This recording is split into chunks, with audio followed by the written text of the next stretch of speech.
Good morning, students. Today we'll go with the next chapter, that is financial reporting to be done by the different companies. So, financial reporting does not only mean balance sheet and profit and loss account and your statement of cash flow, fund flow. These are only not the financial statements. There are other financial statements also, which we'll be discussing about them in this chapter. So, firstly, based on the syllabus content, we'll look into what are the problems which are to be faced during the time of financial reporting. That is, during the time of presentation of the financial statements. So, what are the problems do we face? So, here the issues and problems with special reference to published financial statements are given below. So, likewise, what are the different elements which are to be available in the financial, that is, during the time of reporting?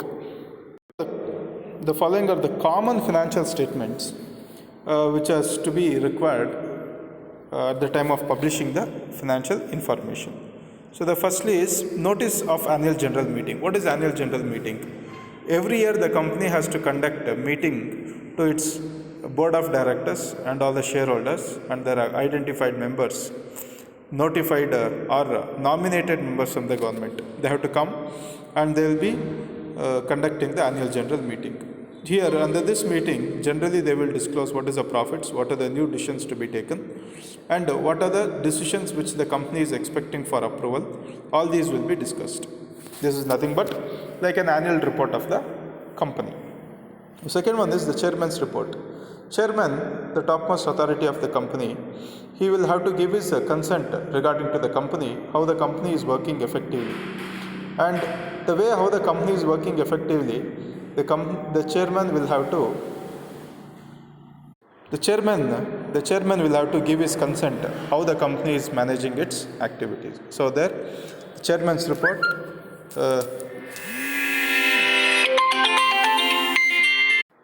The chairman's consent is also required. The chairman will he will be explaining what are the achievements of the company during the year.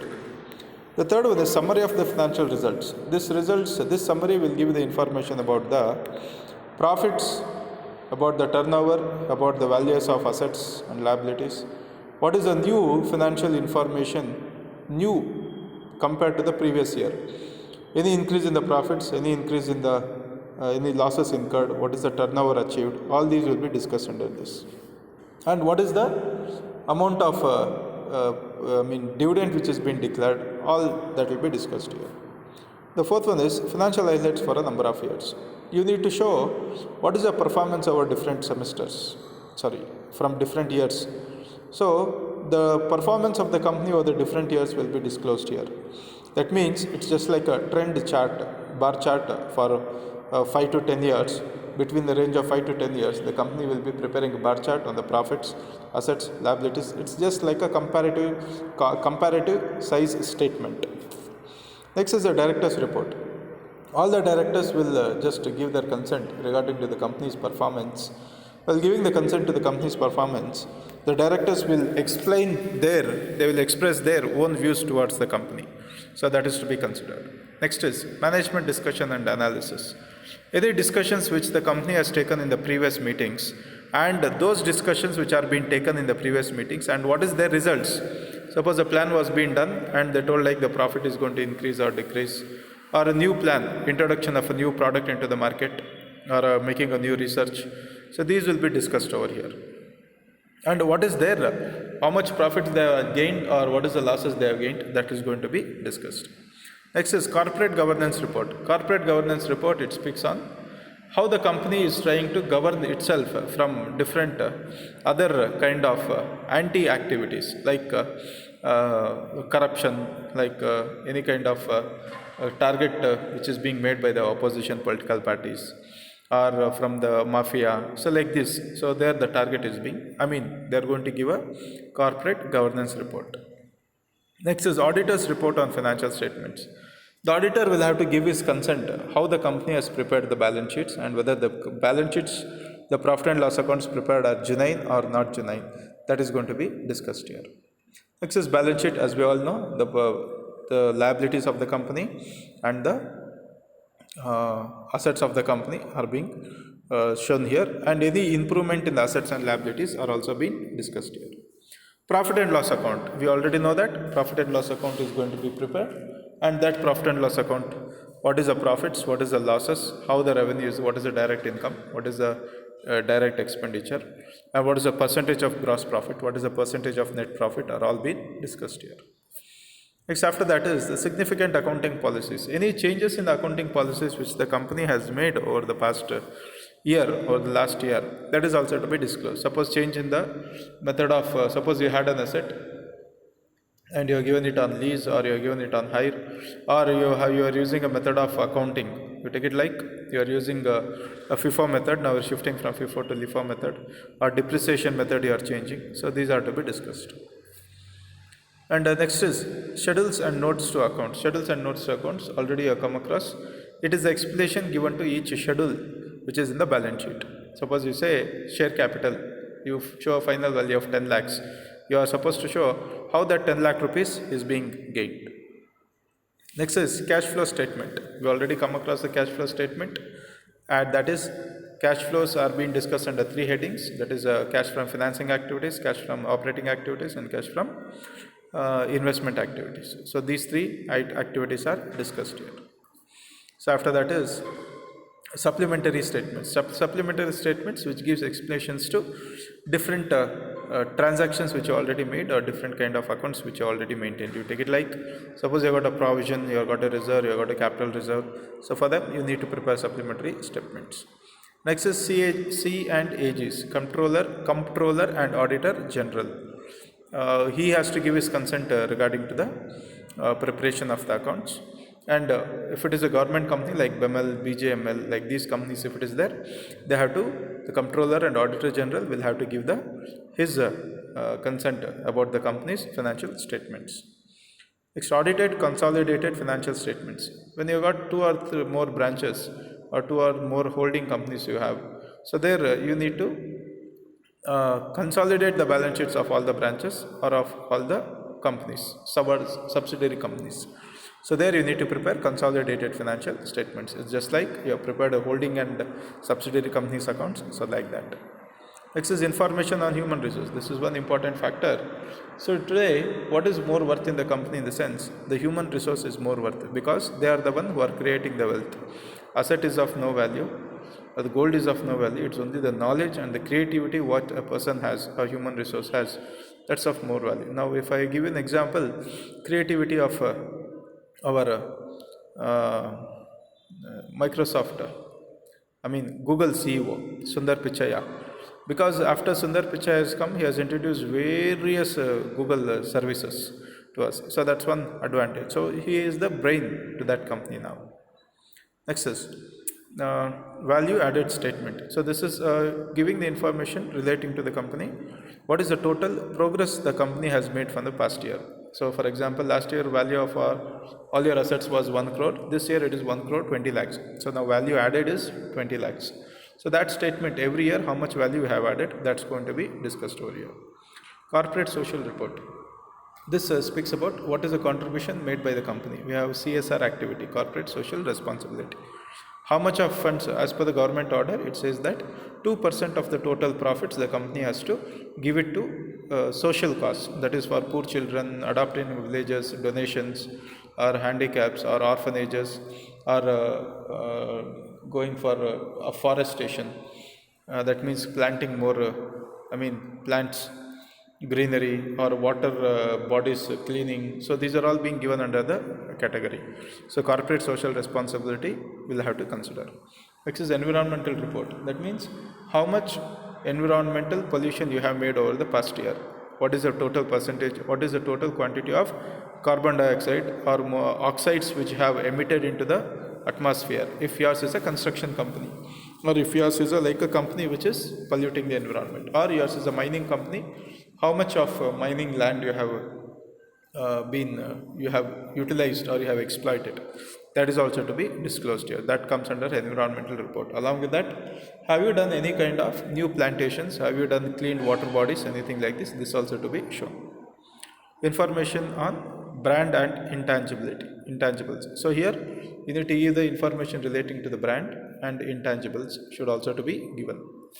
EVA report, economic value added, that is the total value added which you have added to the company is also to be discussed.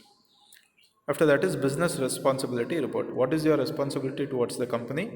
Are you really manufacturing goods and services which are really required by the society or by the public? So that is to be taken over here. So these are the different reports to be prepared. And next is heading is when we come across the problems. The next heading is the problems which the company is facing during the time of reporting. So what are the problems which the company is facing? That is given below. The first one is globalization. Globalization is one way it is a problem and one way it is an advantage. ಯಾಕೆ ಅಂತಂದರೆ globalisation ಆಗೋದ್ರಿಂದ ನಾವು ಬೇರೆ ಬೇರೆ companies ಜೊತೆಗೆ ಅಂದರೆ ಬೇರೆ ಕಂಟ್ರಿಗಳ ಜೊತೆಗೆ ಇರೋವಂಥ ಕಂಪ್ನಿಗಳಲ್ಲಿ ನಾವು ಕಾಂಪೀಟ್ ಮಾಡಬೇಕಾಗುತ್ತೆ. ನಾವು we are preparing the financial statements which can be understood by any part of the world. ಪ್ರಪಂಚದಲ್ಲಿ ಯಾವುದೇ ಮೂಲೆಯಲ್ಲಿರುವಂಥ ಇನ್ವೆಸ್ಟರ್ಗೂ ಸಹ ನಮ್ಮ ಬ್ಯಾಲೆನ್ಸ್ ಶೀಟ್ಸ್ ಬಗ್ಗೆ ಅವ್ರಿಗೆ ನಮ್ಮ ಬ್ಯಾಲೆನ್ಸ್ ಶೀಟ್ಸ್ ಅವ್ರಿಗೆ ಅರ್ಥ ಆಗೋ ಥರ ಪ್ರಿಪೇರ್ ಮಾಡೋದೇ ಈಗ ಮೇನ್ ಉದ್ದೇಶ. ಎರಡನೇದು ಇನ್ಫ್ಲುಯೆನ್ಸ್ ಆಫ್ ಮ್ಯಾನೇಜ್ಮೆಂಟ್ ಏನು ಮಾಡುತ್ತೆ? Sometimes management will try to increase the profits in the books of the accounts, ಅಥವಾ reduce the profits in the books of the accounts, ಅಥವಾ they will try to increase the values of assets in the books of the accounts. So ಈಗ ಇಲ್ಲಿ ಏನಾಗುತ್ತೆ, influence of the management will also is one problem. ಮೂರನೇದು ಬಂದು external market pressure. ಈಗ ಇನ್ನೊಂದೇನಾಗುತ್ತೆ, external market pressure ಅಂದರೆ ನಿಮ್ಮ profits ಕಡಿಮೆ ತೋರಿಸಿದ್ರೆ ನಿಮ್ಮ ಮಾರ್ಕೆಟ್ ಶೇರ್ ವ್ಯಾಲ್ಯೂ ಕಡಿಮೆ ಆಗಿಬಿಡುತ್ತೆ. ನಿಮ್ಮ ಪ್ರಾಫಿಟ್ಸನ್ನು ಕಡಿಮೆ ತೋರಿಸಿದ್ರಿ ಅಂತ ಇಟ್ಕೊಳ್ಳಿ, ನಿಮ್ಮ ಮಾರ್ಕೆಟ್ ಶೇರ್ ವ್ಯಾಲ್ಯೂ ಕಡಿಮೆ ಆಗುತ್ತೆ. ಫಾರ್ ಎಕ್ಸಾಂಪಲು ಸ್ಟೂಡೆಂಟ್ ಪರ್ಸೆಂಟೇಜು ಕಡಿಮೆ ಇತ್ತು ಅಂದರೆ ಅವನಿಗೆ ಸಂಬಳ ಸಹ ಕಡಿಮೆ ಇರುತ್ತೆ. ಪರ್ಸೆಂಟೇಜ್ ಜಾಸ್ತಿ ಇತ್ತು ಅಂದರೆ ಸಂಬಳ ಸಹ ಜಾಸ್ತಿ ಇರುತ್ತೆ. ಆ ಥರ ಇದೆ. This is external market pressure. ನಾಲ್ಕನೇದು ಬಂದು information perspective of the financial statements. ಈಗ ಯಾರಿಗೋಸ್ಕರ ನೀವು ಫಿನಾನ್ಷಿಯಲ್ ಇನ್ಫಾರ್ಮೇಷನ್ನ ಪ್ರಿಪೇರ್ ಮಾಡ್ತಾ ಇದ್ದೀರಾ? ಟ್ಯಾಕ್ಸ್ ಅಥಾರಿಟೀಸ್ ಅಂದರೆ ಅವ್ರಿಗೆ ಒಂಥರ ಬೇಕು, ಆಮೇಲೆ ಸ್ಟಾಕ್ ಮಾರ್ಕೆಟ್ಗೆ ಅಂದರೆ ಅವ್ರಿಗೆ ಒಂಥರ ಫಿನಾನ್ಷಿಯಲ್ ರಿಪೋರ್ಟ್ ಬೇಕು, ಆಮೇಲೆ ನೀವು ಮಿನಿಸ್ಟ್ರಿ ಆಫ್ ಕಾರ್ಪೊರೇಟ್ ಅಫೇರ್ಸ್ಗೆ ಕೊಡಬೇಕಂದ್ರೆ ಅವ್ರಿಗೆ ಒಂಥರ ಫಿನಾನ್ಷಿಯಲ್ ಸ್ಟೇಟ್ಮೆಂಟ್ ಬೇಕು, ಅಥವಾ ಶೇರ್ ಹೋಲ್ಡರ್ಸ್ಗೆ ಅವ್ರಿಗೆ ಒಂಥರ ಬೇಕು. ಒಬ್ಬೊಬ್ರಿಗೂ ಒಂದೊಂಥರ ಫಿನಾನ್ಷಿಯಲ್ ಇನ್ಫಾರ್ಮೇಷನ್ನ ಪ್ರಿಪೇರ್ ಮಾಡೋದು ಕಷ್ಟ ಆಗುತ್ತೆ. Next debate about the financial performance. ಈಗ ಫಿನಾನ್ಷಿಯಲ್ ಪರ್ಫಾರ್ಮೆನ್ಸು ನಾವು ಹೇಗಿದೆ ಕಂಪ್ನಿದು ಅಂತ ಸಹ ನಾವಿಲ್ಲಿ ಚೆಕ್ ಮಾಡಬೇಕಾಗುತ್ತೆ. ಅದಕ್ಕೆ ಏನು ಮಾಡ್ತಾರೆ, ಟೋಟಲ್ ಫಿನಾನ್ಷಿಯಲ್ ಅಂದರೆ financial statements, profit and loss account ಎಲ್ಲ ಏನಿದೆ, they have to prepare that. Advances in technology. Last ಇಯರ್ಗೂ ಈ ವರ್ಷಕ್ಕೂ ನಾವು ಕನ್ಸಿಡರ್ ಮಾಡಿದ್ರೆ ಹೊಸ ಒಂದು GST ಬಂತು, ಆಮೇಲೆ ನಮ್ಮ ಒಂದು ಡಿಜಿಟಲ್ ಇಂಡಿಯಾ ಬಂದಿದೆ. ಇದೆಲ್ಲ ಅಡ್ವಾನ್ಸ್ಮೆಂಟ್ಸ್ ಇನ್ ಟೆಕ್ನಾಲಜಿ. ಪ್ರತಿ ಸರಿ ಟೆಕ್ನಾಲಜಿ ಅಡ್ವಾನ್ಸ್ಮೆಂಟ್ಸ್ ಆದಾಗ ಸಹ ನಮಗೆ ಒಂದು will have different kind of benefits. Next development of knowledge economy. Development of knowledge economy ಅಂತಂದರೆ ನಾವು ಯಾರಿಗೆ whatever the reports we are going to prepare, ಅದಕ್ಕೆ ನಮ್ಗೆ ಬೇಕಾಗಿರೋದೇನು ಅಂದರೆ ಮೇಯ್ನ್ ಫ್ಯಾಕ್ಟರ್ ಏನು ಅಂತಂದರೆ ಯಾರು ಆ ರಿಪೋರ್ಟ್ನ ಪ್ರಿಪೇರ್ ಮಾಡ್ತಾರೋ ಅವ್ರಿಗೆ ಆ ನಾಲೆಜ್ ಇರಬೇಕು, ಆಮೇಲೆ ಓದೋ ಅಂಥವ್ರಿಗೂ ಆ ನಾಲೆಜ್ ಇರಬೇಕು. ಇವಾಗ ಎಲ್ಲರಿಗೂ ಸಹ ಪ್ರಿಪೇರ್ ಮಾಡೋರ್ಗೆ ನಾಲೆಜ್ ಇರ್ಬೋದು, ಬಟ್ ಇನ್ಫಾರ್ಮೇಷನ್ ಓದೋ ಅಂಥವ್ರಿಗೆ ನಾಲೆಡ್ಜು ಇಲ್ಲದೇ ಇರಬಹುದು, ಅದು ನಮಗೆ ಗೊತ್ತಿಲ್ಲ ಸರಿಯಾಗಿ. ಸೊ ಬಟ್ ಇಲ್ಲಿ ಏನು ಹೇಳ್ತೀವಿ ಅಂತಂದರೆ whatever the information we are going to prepare, that is to be used by the users. Next the rise of corporate governance. ಇವತ್ತಿನ ಪ್ರಕಾರ ಕಂಪ್ನೀಸು ಅವ್ರಿಗಿರೋವಂಥ ಒಂದು ಕಂಪ್ನೀಸಲ್ಲಿ ಇರೋವಂಥ ಒಂದು ನಾನು ಏನು ಹೇಳ್ಬೋದು ಅಂತಂದರೆ, ಕಂಪ್ನೀಸು ತಮ್ಮನ್ನು ತಾವು ಪ್ರೊಟೆಕ್ಟ್ ಮಾಡ್ಕೋಬೇಕು. ತಮ್ಮನ್ನು ತಾವು ಏನಕ್ಕೆ ಪ್ರೊಟೆಕ್ಟ್ ಮಾಡ್ಕೋಬೇಕು ಅಂತಂದರೆ, ನಾಳೆ ಅದು ನಾನು ಆಲ್ರೆಡಿ ಹೇಳಿದ್ದೀನಿ, ಈ ಮಾಫಿಯಾಸು ಇದೆಲ್ಲ ಇರುತ್ತಲ್ಲ, ಸೊ ಅವರಿಂದ ನಾವು ಪ್ರೊಟೆಕ್ಟ್ ಮಾಡ್ಕೋಬೇಕು ಅಂದರೆ the companies will have to prepare corporate governance. Next independence ಅಂತಂದರೆ, ಈಗ ಇಲ್ಲಿ ಇರೋವಂಥ ಒಂದು ಕಾನ್ಸೆಪ್ಟ್ ಏನು ಅಂತಂದರೆ ಎಕ್ಸ್ಟರ್ನಲ್ ಆಡಿಟ್ ಅಂತ ಹೇಳ್ಬೋದು. ನಾವು ಪ್ರತಿ ಸಾರಿ ಇಂಟರ್ನಲ್ ಆಡಿಟ್ ಮಾಡಿಕೊಂಡು we can be quite, but ನಮಗೆ ಸುಮಾರು ಸರಿ ಏನು ಮಾಡ್ತಾರೆ, ಎಕ್ಸ್ಟರ್ನಲ್ ಆಡಿಟ್ ಸಹ ಕೊಡ್ತಾರೆ. ಏನಕ್ಕೆ ಅಂದರೆ ಔಟ್ಸೈಡರ್ಸ್ ಬಂದು ಆಡಿಟ್ ಮಾಡೋದ್ರಿಂದ ನಮಗೆ ಕನ್ವೀನಿಯೆಂಟ್ ಆಗಿರುತ್ತೆ, ಚೆನ್ನಾಗಿ ಅಂದರೆ ಪ್ರಾಪರಾಗಿ ಆಡಿಟ್ ಮಾಡ್ತಾರೆ ಅನ್ನೋದೊಂದು ಫೀಲಿಂಗ್ ಮೇಲೆ. ನೆಕ್ಸ್ಟು ಫ್ರಾಡ್ ಅಂತಂದರೆ ಈ ಒಂದು ಫಿನಾನ್ಷಿಯಲ್ ಸ್ಟೇಟ್ಮೆಂಟ್ಸ್ ಪ್ರಿಪ್ರೇಷನ್ನೇ ನಮ್ಮದೇ ಒಂದು it's a big kind of fraud ಅಂತ ಹೇಳ್ಬೋದು. ಯಾಕೆ ಅಂತಂದರೆ ಮೆಜಾರಿಟಿ ಟೈಮ್ಸಲ್ಲಿ ನಾವು ರೈಟ್ ಇನ್ಫಾರ್ಮೇಷನ್ನ ಪ್ರೊವೈಡ್ ಮಾಡದೇ ಇರ್ಬೋದು. ಆ ರೈಟ್ ಇನ್ಫಾರ್ಮೇಷನ್ ಪ್ರೊವೈಡ್ ಮಾಡೋದಕ್ಕೆ ಸಹ ನಮಗೆ we need to have different right ಇನ್ಫಾರ್ಮೇಷನ್ನ ಪ್ರೊವೈಡ್ ಮಾಡೋದಕ್ಕೆ ನಮಗೆ we need to have proper accounting ಪಾಲಿಸೀಸನ್ನು ನಾವು ಫಾಲೋ ಮಾಡಬೇಕಾಗುತ್ತೆ. So this is about just the introduction about the third module. In the next video, I'll give you the next information.